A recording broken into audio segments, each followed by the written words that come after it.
Bonsoir, chers téléspectateurs, et merci de toujours nous suivre sur GS TV. Aujourd'hui, nous allons parler de la jeunesse camerounaise. Mais pour commencer, moi, je me prénomme Yves Sofiane et je suis accompagné par deux bons jeunes hommes qui sont spécialistes dans le domaine. Bonjour, monsieur Etienne. Bonjour, mademoiselle Sirel. Bonjour, monsieur Akame. Bonjour. Maintenant, la première question tire vers monsieur Akame. Monsieur Akame, jeunesse et entrepreneuriat en Afrique, bien sûr. Comment les jeunes transforment leur passion en business? Alors, merci déjà pour la question, madame.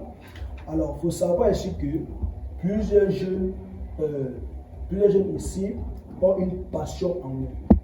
Ça veut dire un jeune peut avoir pour passion le football, un jeune peut avoir pour passion la cuisine. Alors, comment est-ce qu'un jeune peut transformer cela en business? Alors, il faut noter ici qu'un jeune peut transformer sa passion en business de fond.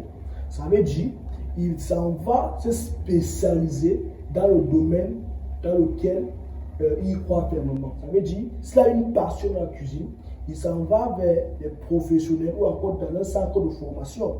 Il s'en va là-bas, il se forme beaucoup plus dans le domaine dans lequel on va lui délivrer une attestation ou encore un diplôme reconnu à l'international. Et plus tard, il s'en va rejoindre une entreprise qui va directement le recruter face à ce domaine. Ou encore, il se forme toujours, vous voyez, il se forme toujours dans ce domaine et plus tard, il va ouvrir sa propre structure où il va employer d'autres jeunes et les former encore dans le domaine ou encore dans la passion qu'il aspire. Et ainsi, il va réduire le coût de chômage. Vous savez, il y a actuellement plusieurs jeunes après l'obtention de leur baccalauréat n'ont pas, comment est-ce que je dis ça, n'ont pas trouvé du travail pour répondre aux besoins de leur famille ou alors de leurs propres besoins. D'où l'importance de transformer leur passion en business pour ne pas dépendre, comment est-ce que je dis, d'une personne ou encore des parents. Parce que lorsqu'un jeune de manière autonome et indépendant financièrement, c'est un jeune qui a réussi son avenir. Alors je vous remercie pour la question.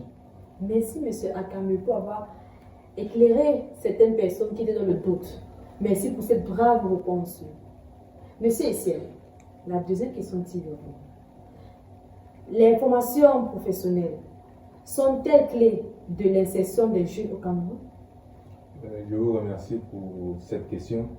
Avant de commencer, j'aimerais dire que les formations professionnelles permettent aux jeunes de devenir autonomes, permettent aux jeunes de trouver des activités qui peuvent les aider à réussir leur vie.